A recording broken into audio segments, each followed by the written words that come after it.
오늘 주신 말씀 누가복음 6장입니다.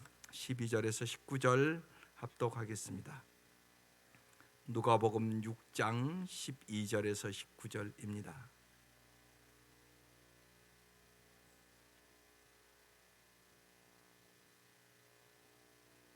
네, 시작.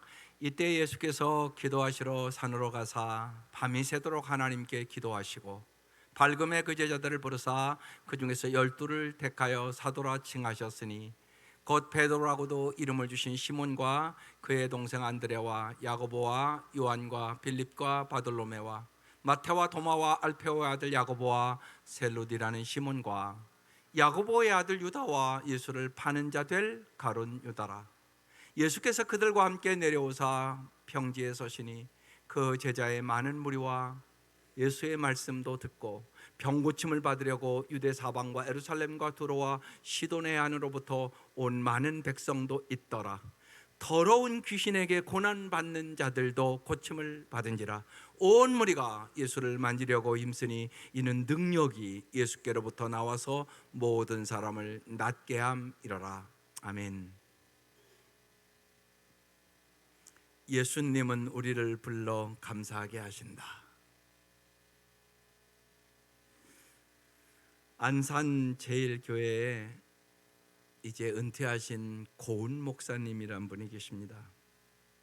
그분이 20살에 폐결핵에 걸려서 죽어가는데 어느 권사님이 교회 가면 산다고 전도를 듣고 가서 깨끗하게 치료함을 받았습니다. 그리고 목사가 되고, 그리고 안산 제일교회에 학교도 세우고 참 훌륭한 교회를 이렇게 잘 성장시켰습니다. 그 목사님이 55살 때 위암 말기, 췌장암, 십이지암, 림프전암 4개의 암을 가지고 자신의 신앙을 테스트하며 하나님 앞에 이런 고백을 하십니다. 나는 좋다. 내가 암병이라면 모든 환자들의 친구가 되어 좋다. 내가 치료된다면 그들에게 또한 희망이 되어 좋다. 치료되지 않는다면 주님의 부르심에 순종할 수 있어 좋다. 내가 암병이 아니라면 모든 사랑하는 사람에게 근심되지 않아 좋다. 나는 이 일로 내 인생을 돌아보며 단 한 번 위대한 결단할 수 있는 시간을 주셨음을 감사할 수 있어 나는 언제나 이래도 저래도 살아도 죽어도 좋다. 감사는 시각입니다. 하나님의 시각으로 보고 범사에 감사하는 사람만 행복할 수 있습니다. 그래서 여러분이 잘 아는 데살로니가 전서 5장 18절 말씀을 주셨습니다. 같이 읽겠습니다. 시작. 범사에 감사하라. 이것이 그도 예수 안에서 너희를 향하신 하나님의 뜻이니라. 하나님의 뜻 멀리서 찾을 필요 없습니다. 범사에 감사하고 살아가는 사람이 하나님의 뜻을 이루고 살아가는 사람입니다. 그런데 범사가 잘 안 되지 않습니까? 이 말씀을 모르는 사람은 없습니다. 거의 다 예수 믿으면 압니다. 근데 우리가 잘 안 됩니다. 그래서 예수님은 우리를 불러 범사에 감사하는 사람으로 훈련시키는 것입니다. 예수님을 따르기로 했다면 이제 예수님의 참된 제자가 되기 위하여 훈련된 삶을 살아가야 하는 것입니다. 훈련으로 되는 제자란 말입니다. 그러면 영적인 삶에서 여러분 훈련이란 무엇입니까? 여러분은 요새 어떤 훈련을 하고 계십니까? 하나님이 활동하실 수 있는 공간을 내려는 노력, 이것이 영적인 삶에서 훈련입니다. 훈련이란 자신의 삶이 다른 것들로 가득 차지 못하게 막는 일입니다. 정신없이 바쁘지 않는 공간, 염려에 찌들지 않는 공간이 필요합니다. 따라서 우리가 제자답게 충실하게 살려면 세 가지 훈련이 꼭 필요합니다. 이 세 가지 훈련을 잘 해야 여러분이 정말로 범사에 감사할 수 있는 사람으로 진짜 행복하게 살아갈 수 있기 때문에 그렇습니다. 이것이 오늘 본문입니다. 오늘 본문에 아주 기가 막힌 세 가지 훈련이 들어 있습니다. 말씀을 다시 한번 보겠습니다. 이때 예수께서 기도하시러 산으로 가사 밤이 새도록 하나님께 기도하셨습니다. 그 다음 뭐 했어요? 밝음에 그 제자들을 부르사 그 중에서 12를 사도라 칭하셨으니 곧 베드로라 이름을 주신 시몬, 그의 동생 안드레, 야고보, 요한, 빌립, 바돌로메, 마태, 도마, 알페의 아들 야고보, 셀로시아는 시몬과 야고보의 아들 유다와 예수를 파는 자 될 가룟 유다라. 여러분 잘 이 말씀 볼 필요가 있지 않습니까? 그 다음 17절에 이제 예수께서 그들과 함께 내려오사 평지에 섰는데 제자의 많은 무리와 예수의 말씀도 듣고 병 고침을 받으려고 유대 사방과 예루살렘과 두로와 시도네 안으로부터 많은 사람이 왔습니다. 더러운 귀신에게 고난받는 자들도 고침을 받았습니다. 온 무리가 예수를 만지려고 힘쓰니 이는 능력이 예수께로부터 나와서 모든 사람을 낫게 해주시기 때문에 그렇다는 것입니다. 이 아름다운 이야기는 밤에 시작되어 아침을 거쳐 오후로 이어집니다. 먼저 예수님은 고독 속에서 하나님과 함께 기도하셨고 하나님과 더불어 밤을 보내셨습니다. 그리고 아침이 되자 제자들을 불러서 공동체를 이루셨습니다. 오후에는 제자들과 함께 나가서 말씀을 전하고 아픈 사람을 고쳤습니다. 이 순서가 엄청나게 여러분의 삶에 중요하단 말입니다. 예수님은 하나님과 함께하는 고독의 시간이 먼저였고 사람들과 교제하는 공동체가 그 다음이었고 나가서 치유하고 기쁜 식을 전하는 것이 나중이었단 말입니다.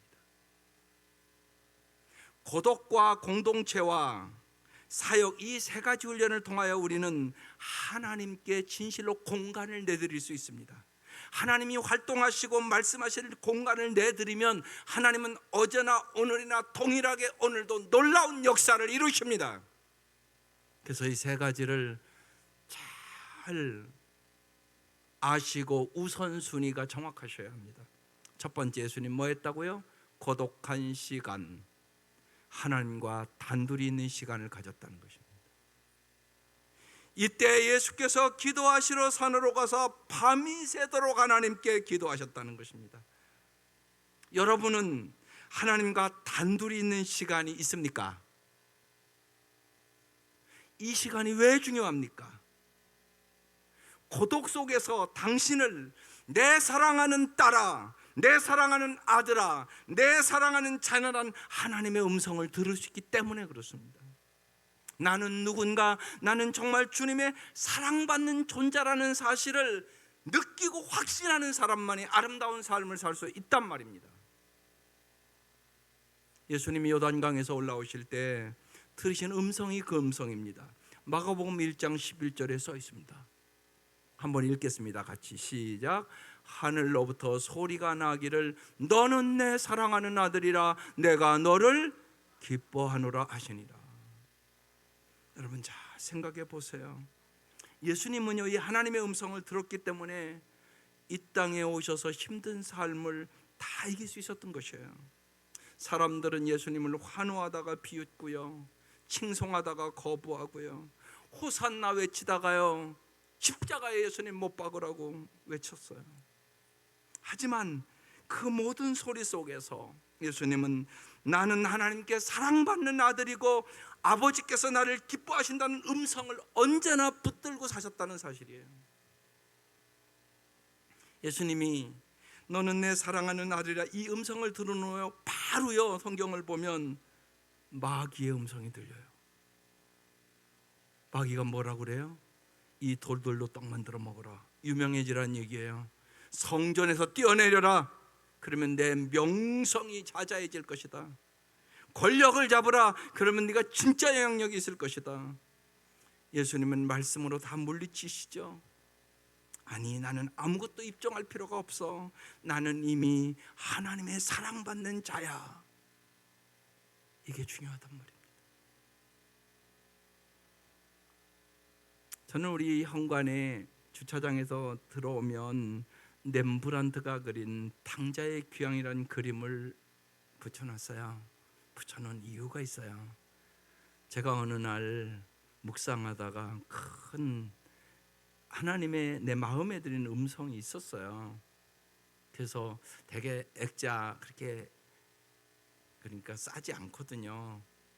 그래서 저거 몇십만 원짜리 우리 이종필 형제에게 부탁을 했어요. 저 그림 잘 그린 거 하나 여기 붙여달라고. 그랬더니 그분이 전문가니까 잘 구입해서 붙여놓으셨죠.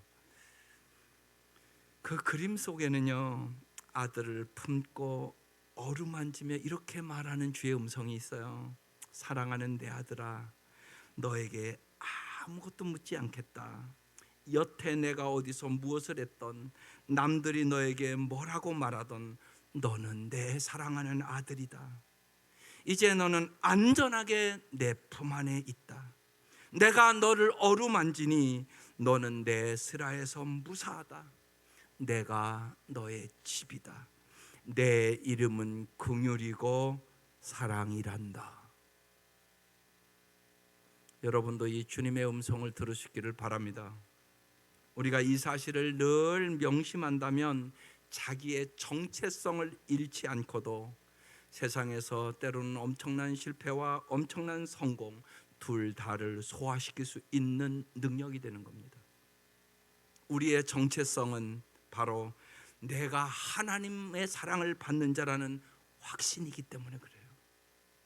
세상에 어느 누가 우리를 사랑해 주거나 상처를 주거나 거부하거나 칭찬을 하기 전부터 내가 영원한 사랑으로 너를 사랑하기에 라고 말씀하신 하나님의 음성은 늘 있었단 말입니다. 따라서 자신이 하나님께 사랑받는 존재임을 깨달은 사람만 세상 속에 들어가서 사람들을 먼저 만져주고 치유해주고 진실로 함께 진실한 대화를 나눌 수가 있게 되는 것이에요.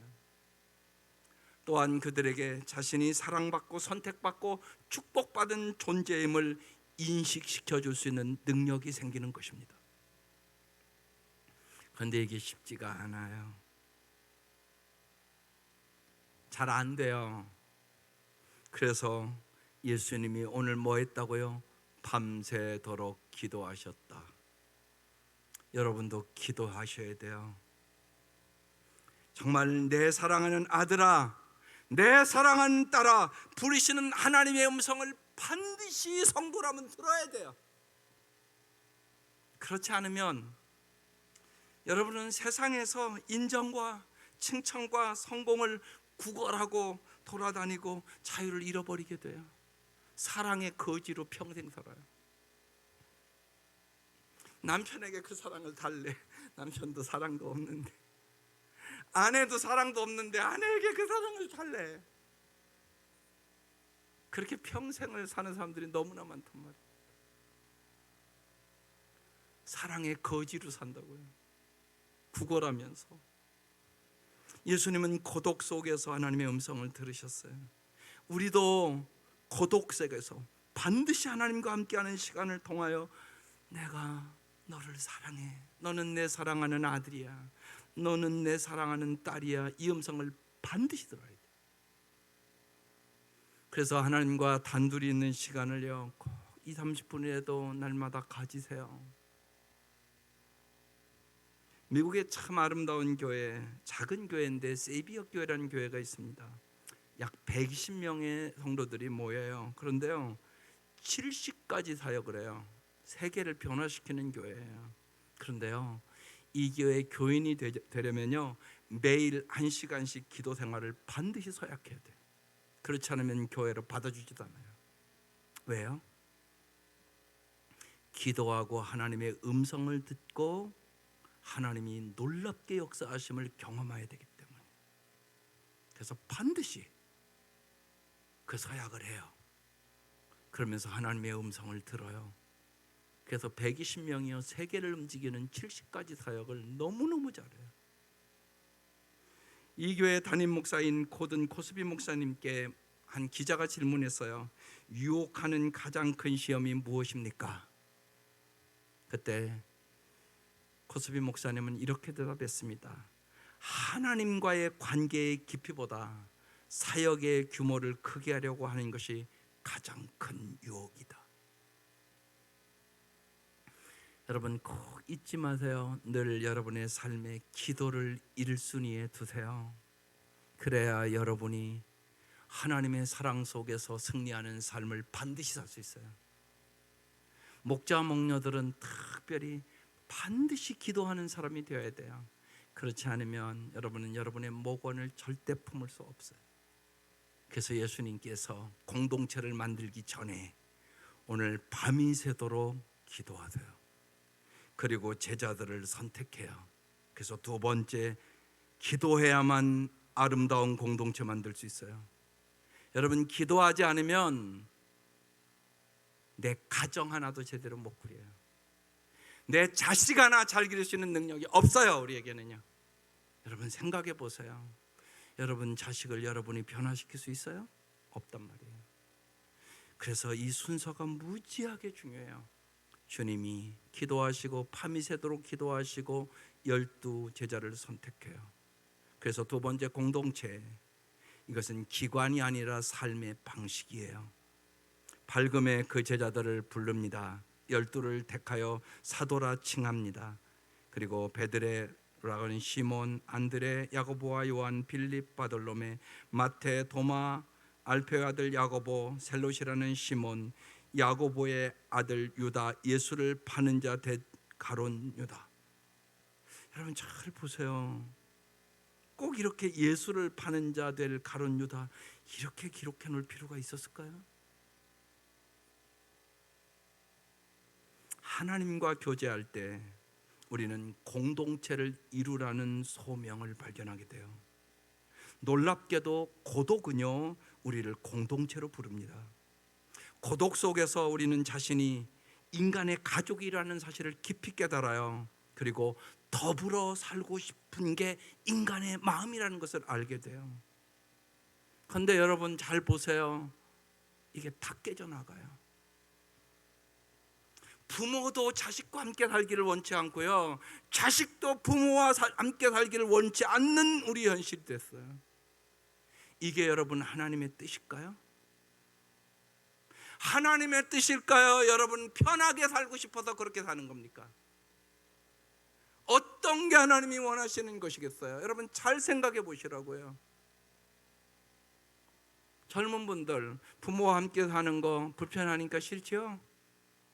또 심지어는 부모도 마찬가지예요. 자식과 같이 사는 거 싫어해요. 왜요? 하나님이 그렇게 말씀하시던가요? 불편해서. 여러분이 이게 우리의 현실이라는 사실을 잘 깨달아야 돼요. 그래서 오늘 말씀 중요한 말씀이에요. 공동체란 가족 공동체, 교회 공동체, 여러분 목장 공동체, 기도 공동체, 이런 공동체가 있어요. 공동체라는 것은요 기관이 아니에요. 우리의 삶의 방식이에요.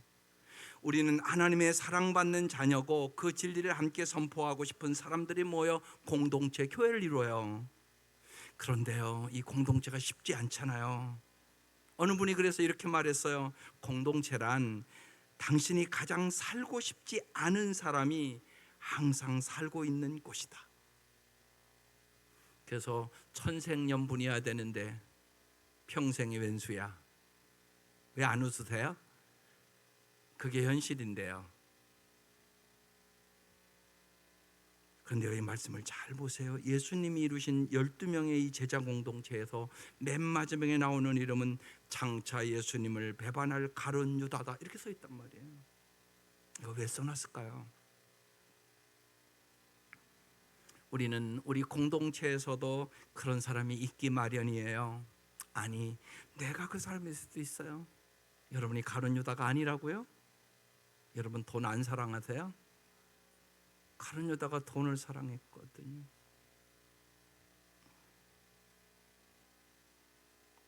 따라서 공동체의 모든 지체는 함께 산다는 것이 얼마나 어렵고도 얼마나 아름다운지를 깨달아야 돼요.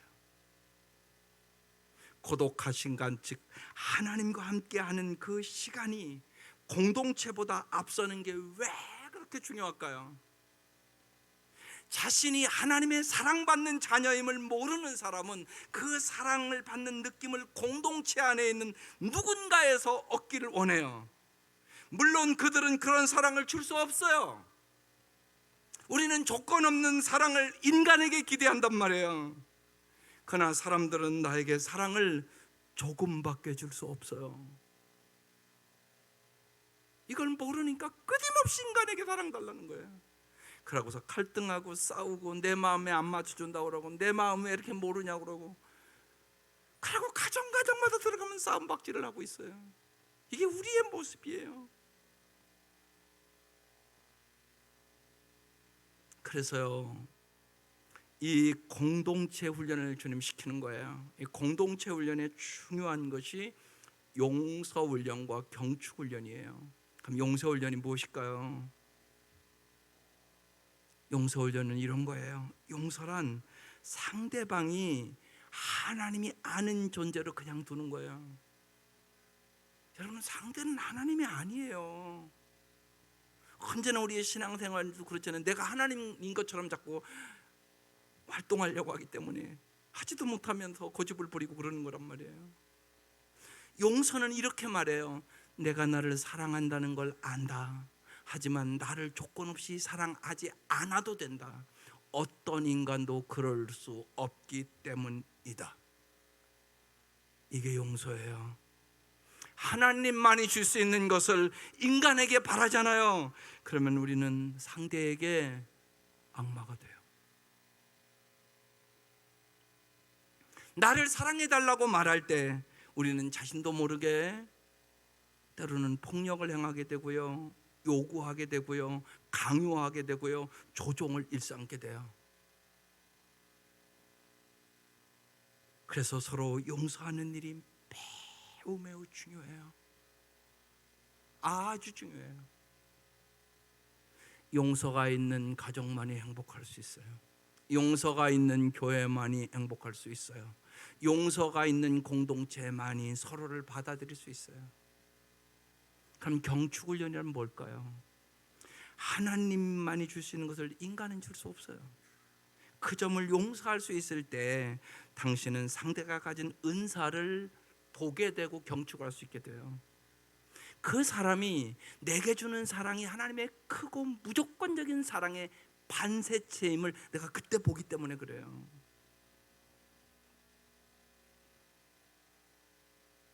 요한일서 4장 19절에 써놨네요. 한번 같이 읽어볼게요. 시작. 우리가 사랑하면 그가 먼저 우리를 사랑하셨음이라. 하나님의 그 사랑을 내가 기도하며 깊이 경험한 사람만이 다른 사람을 경축할 수 있어요. 하나님의 사랑을 경축하면서 정말 아름답고 감탄할 수 있는 삶이 되는 것이에요.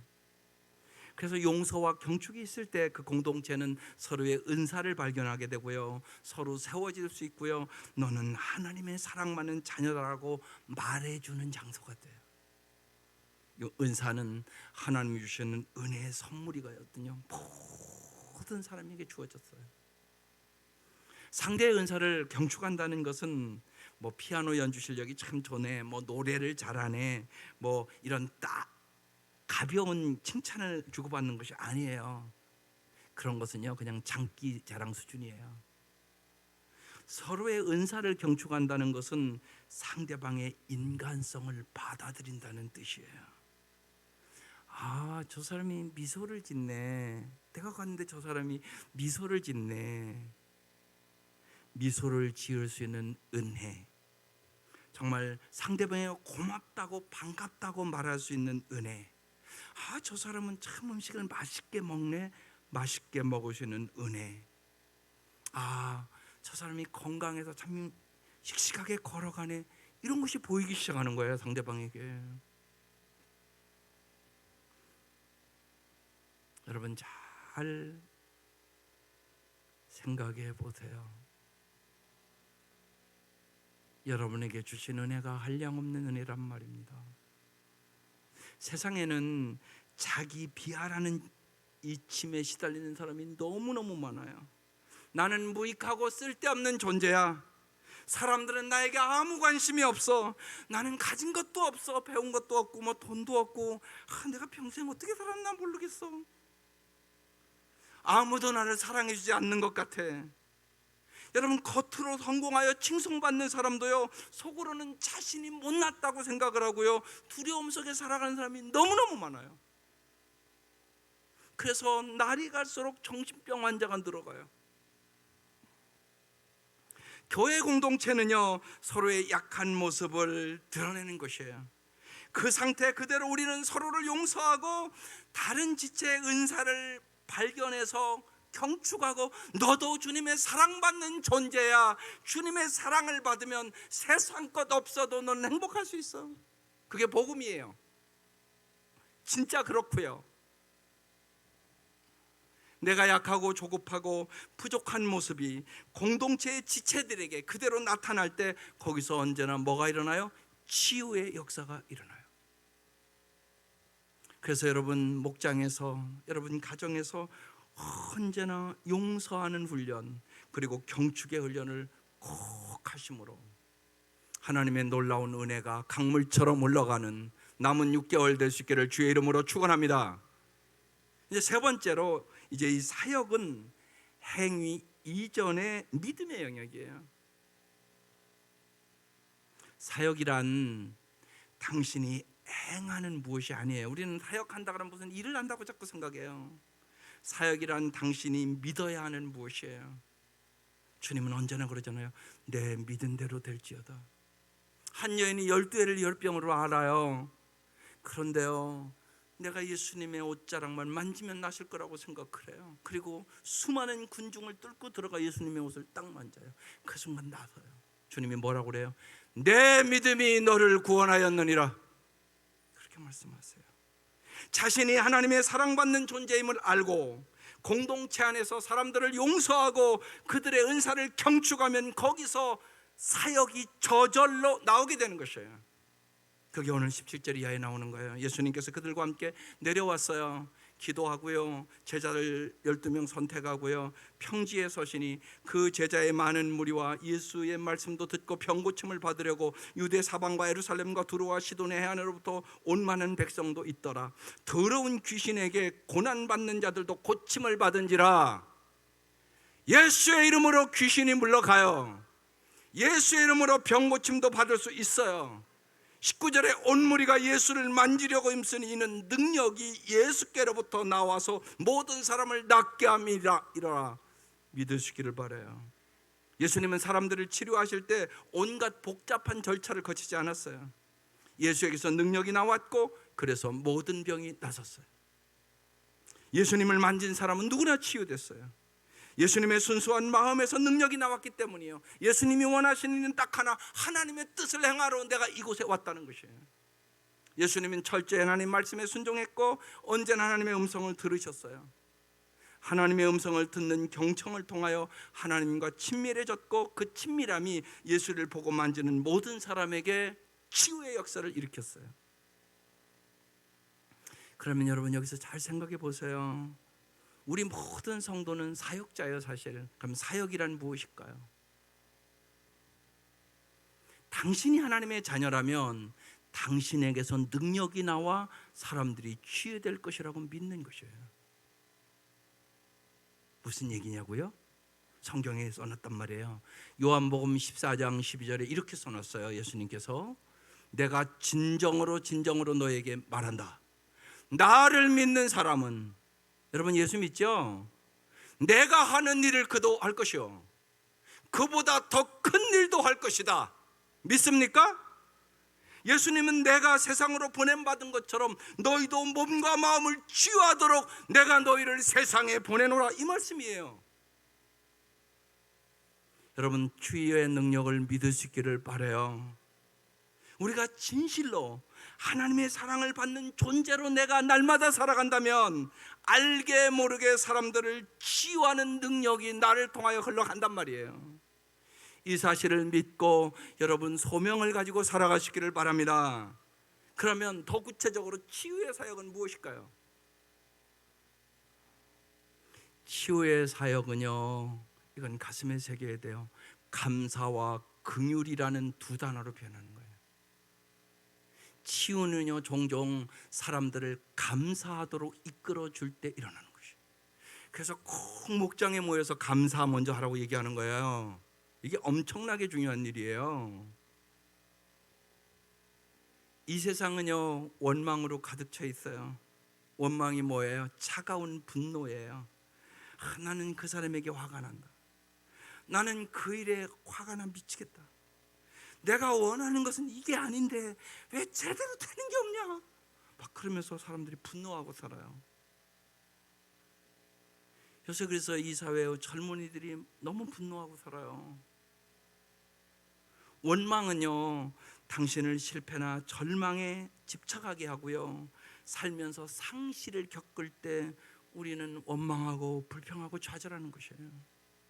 우리의 삶은 꿈을 잃고 친구를 잃고 가족을 잃고 희망을 잃는 등 온갖 상실로 점철되어 있어요. 그리고 우리 안에는요, 이런 엄청난 고통에 원망으로 반응할 수 있는 위험이 늘 도사리고 있고요, 마귀는 언제나 그렇게 역사를 해요. 그렇게 자꾸만 불평하고 원망하다 보면요, 내 마음이 딱딱해져요. 내 마음이 길가와 같은 마음이 돼요.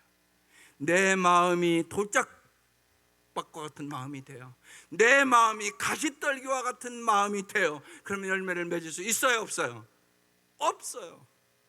좋은 땅만 열매를 맺을 수 있어요. 그런데요, 내 마음이 딱딱해진단 말이에요. 그래서 예수님은 우리를 불러서 감사하게 하신다. 이게 오늘 설교 제목이에요. 우리가 사역하는 목적은 사람들이 점차 원망을 버리고요, 고통 속에 하늘의 복이 있음을 깨닫도록 그들을 도와주기 위해서예요. 타락한 이 세상에서는 좋을 때와 굳을 때 슬픔과 기쁨이 확연히 구분돼요. 그러나 하나님의 시각으로 보면요, 양쪽이 분리될 수 없다는 사실을 깨달아야 돼요. 고통이 있는 곳에 치유가 있고요, 애통이 있는 곳에 춤이 있어요. 가난이 있는 곳에 하나님의 나라가 있고요, 당신의 눈물 속에 바로 거기서 주님이 여러분을 춤추게 하시고 충만한 기쁨을 부어주세요. 그것이 마태복음 5장의 축복의 말씀이에요. 마음이 가난한 사람은 복이 있다. 천국 하늘나라가 그들의 것이다. 슬퍼하는 사람은 복이 있다. 그들이 위로를 받을 것이다. 여러분 잘 생각해 보세요. 예수님은 언제나 우리의 고난 속에 함께 하신다고 말씀하세요. 너의 고통을 위하여 울어라. 그러면 그 눈물 속에 내가 있음을 알 것이다. 너의 연약함 속에 함께하는 나의 임재로 인하여 감사하게 될 것이다. 반드시 그래요. 여러분이 맥주 감사절에 우리 교회에서 누가 제일 감사할까? 누가 제일 감사가 많을까요? 누가 제일 예물을 많이 드렸을까요? 돈이 많다고 드리는 건 아니에요. 언제나 은혜가 많은 사람이 마음도 드리고 몸도 드리고, 아까 고은 목사님이 나는 20살에 죽었을 텐데 55세까지 살려준 게 얼마나 감사한가. 그래서 나는 이래도 저래도 좋다. 죽어도 살아도 이제 주님을 위해서 살았기 때문에 좋다. 그런데 하나님이 살려주셨어요. 그래서 지금 살아 계세요. 아직도. 그리고 안산제일교회 거기 막 학교도 세우고 엄청난, 그때가 안산이 막 이렇게 확장되고 막 100만이 되고 이럴 때였거든요. 그때 교회를 건축하고 지금까지 이제 잘 은퇴하시고 계시죠. 아까 그 고백이에요. 그렇습니다. 여러분, 정말로 어려울 때 하나님의 은혜를 깊이 생각하면 주님이 함께 계심을 경험하고 더 큰 감사함으로 살아갈 수 있어요. 우리 모두 다 주님이 살려주셨잖아요. 우리 모두 다 천국 갈 수 있잖아요. 하나님은 놀라운 은혜죠. 저는 오늘 아침에 우리는 이런 절기 헌금을 이렇게 집사람이 매달 저축을 해서 한꺼번에 이렇게 드립니다. 물어봐요. 제가 얼마 하기를 원해? 그럼 제 마음이 언제나 그래요. 둘 중에 많이 부르는 사람대로 한다. 누가 은혜가 많으니까요? 많이 드리고 싶은 사람이 은혜가 더 많으니까. 그래서 많이 드리려고 그러면 감사하게 드려요. 정말 보면 올해 집사람한테 물어보니까 작년보다 훨씬 더 드리기를 원하더라고요. 그래서 제가 감사했어요. 왜냐하면 지금 제일 우리 집사람은 어려운 때거든요. 여러분, 얼마나 더워요. 잠을 잘 수가 없을 정도로 덥잖아요. 그런데요, 산소호흡기 하고 자야 되거든요. 산소만 주신 건도 얼마나 감사한 일인지. 그래서 그랬어요. 살아있는 것만도 감사하다고. 제가 감사하며 아침에 교회로 왔네요. 그래, 집사람이 참 어려울 때인데 저렇게 감사해서 너무나 감사하다. 이게 하나님이 주시는 은혜다. 그런 생각을 했어요. 어려울 때 주님은 더 큰 은혜를 반드시 주세요. 주님이 왜 이 땅에 오셨겠어요? 왜 육신을 입고 이 땅에 오셨냐고요. 그 생각을 더 깊이 하게 돼요. 그래서 오늘 새벽 말씀이 예수를 깊이 생각하라. 예수를 깊이 생각하세요. 그냥 잠깐 생각하지 마시고 깊이. 주님이 왜 이 땅에 오셨을까? 주님이 왜 나를 위하여 십자가에 죽으셨을까? 그 생각을 깊이 해보세요. 그럼 여러분의 마음속에 감사가 넘쳐요. 은혜가 넘쳐요. 세상을 이길 수 있는 은혜를 얻게 돼요. 그래서요, 우리가 삶의 고통이 있을지라도 감사하도록 돕는 것, 그것이 사역이에요. 여러분, 주위에 원망과 고통과 괴로움과 절망하는 사람들이 너무너무 많아요. 그 사람을 감사하도록 돕는 것, 그리고 예수님의 제자는 고통이 있는 곳으로 찾아가는 것이에요. 왜? 하나님은 고통 속에 숨어서 역사하시기 때문에 그래요. 그럼 긍휼은 무엇일까요? 아파하는 사람과 더불어 아파하는 것이 긍휼이에요. 예수님은 가난과 외로움과 고난이 있는 곳에 언제나 함께 하시며 긍휼을 베푸셨어요. 용기를 내서 그 고통의 자리로 뛰어들면 정말 세상에서 얻을 수 없는 예수님이 주시는 그 기쁨을 알게 돼요. 그래서 역사 속의 모든 사역은 그 비전 위에 세워졌어요. 세상에 새로운 놀라운 역사가 일어나는 것은 언제나 긍휼에서 태동하게 돼요. 하늘에 계신 너희 아버지께서 너희를 긍휼히 여기는 것 같이 너희도 긍휼히 여겨라. 이것이 소명이에요. 여러분, 생각해 보세요. 강장로님 일부 예배 드리고 가셨는데 강장로님 처음에 그랬어요. 마다가스카르는 내가 알지도 못하는 곳이라고. 그런데 어느 날 주님의 음성이 들렸다는 것이에요. 마다가스카르를 가라고. 그래서 마다가스카르가 어딘가 알아보기를 시작하고, 정말 세상에서 저렇게 가난한 나라도 있다고. 200원짜리 빵을 못 먹어서 아이들이 피쩍 마르고 그런 나라를 본 거예요. 여러분, 그 나라를 어떻게 가겠어요? 하나님의 긍휼이 있었기 때문에 가는 거죠. 하나님이 보내주신 거죠. 하나님은 우리에게 풍성하게 열매 맺는 삶을 주시기를 원하세요. 저는 쉽게 이렇게 생각해요. 여러분, 정말 날마다 부모의 소원은 자식 잘 되는 거잖아요. 예. 여러분이 기도해 주셔서 여러분이 잘하는 것처럼 딸내미가 이제 애들 낳는데 날마다 보는 것만도 즐거워요. 그래서 내일은 한번 가보려고 그래요. 이제 한 달이 넘었거든요. 보고 싶어요. 예. 또 기도해 줘서 아들도 이제 학교를 끝나고 목회 자리가 나서야 되는데, 그런데 오늘 거기 부임해요. 미국 미 감리교회, 거기는 몇십 년 된 교회인데 한국인 목사로는 처음으로 한국인 목사를 초빙한다고. 아들과 이제 며느리가 영어가 되니까 초빙을 한다. 그래서 여러분 기도 덕분이라고 생각해요. 그래서 맥주 감사절 지키면서 우리에게 참 큰 은혜를 주셨다. 그리고 당신 살려준 것만도 참 감사하다. 그러면서 제가 제단으로 왔어요. 하나님은 우리에게 풍성하게 열매 맺는 삶을 주시기를 원하세요. 정말로 여러분이 기도하시면 반드시 응답해 줄 것을 믿으세요. 마지막으로 어느 작은 강에 대한 이야기를 들려드릴게요. 작은 강은 나는 큰 강이 될 수 있어 하고 흘러갑니다. 근데 큰 바위가 나타납니다. 이까짓 바위는 돌아가면 돼. 그리고 휙 돌아갑니다. 바위를 돌아서니 거대한 벽에 부딪혔습니다. 강은 벽을 계속 밀어 협곡을 만들고 이제 길을 파서 지나갔습니다. 점점 커진 강은 나는 할 수 있어. 다 밀어붙이면 되네. 그러면서 무슨 일이 있어도 나는 포기하지 않을 거야. 그러고 흘러갑니다. 마침내 또 거대한 숲을 만났습니다. 강은 내 전진은 멈추지 않아. 그냥 힘으로 이까진 나무는 그냥 밀어붙이면 돼. 그러면서 나무를 제압했습니다. 어느새 힘이 막강해진 강은 광막한 사막의 언저리에 닿았습니다. 강은 이 사막도 뚫고 지나가면 돼. 그러고 갑니다. 하지만 뜨거운 모래가 강물을 점점 빨아들였습니다.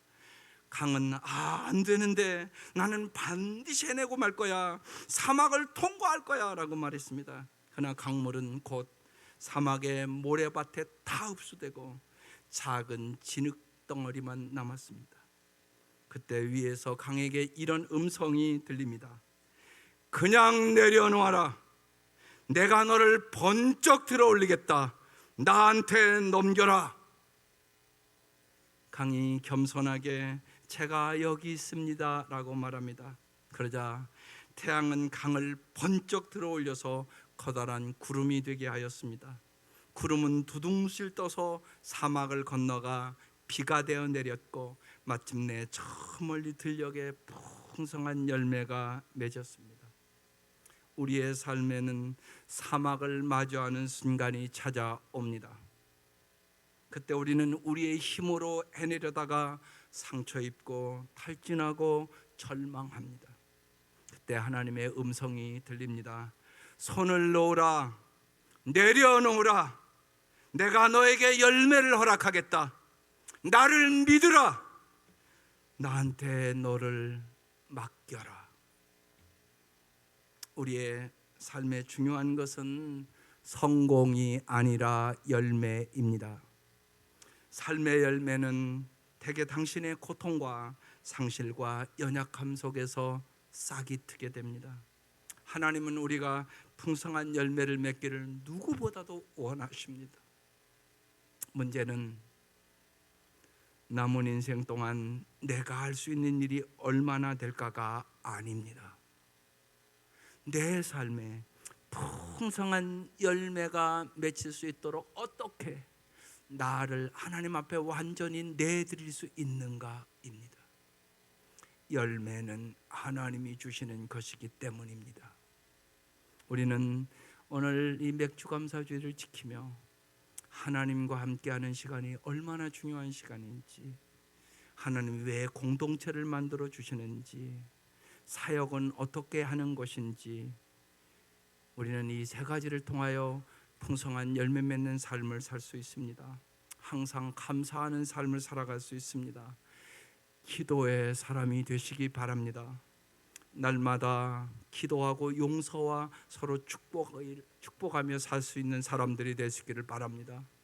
감사하는 것이 사역임을 알고 감사하고 긍휼히 여기고 언제나 여러분의 모든 삶을 주께 맡기고 희망을 주는 사람으로 살아가시기를 바랍니다.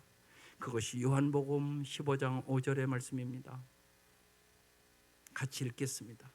나는 포도나무요 너희는 가지라. 그가 내 안에 내가 그 안에 거하면 사람이 열매를 많이 맺나니 나를 떠나서는 너희가 아무것도 할 수 없음이라. 요한복음 16장 24절에는 이렇게 기록되어 있습니다.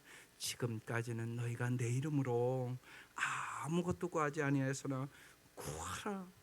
그리하면 받으리니 너희 기쁨이 충만하리라. 사랑하는 성도 여러분, 늘 예수 안에 거하십시다. 예수님도 당신 안에 거하게 될 것입니다. 그러면 당신은 많은 열매를 맺게 되고 기쁨이 충만한 범사에 감사하는 삶을 살아가게 될 것입니다. 이 은혜가 함께 하시기를 주의 이름으로 축원합니다. 기도하시겠습니다.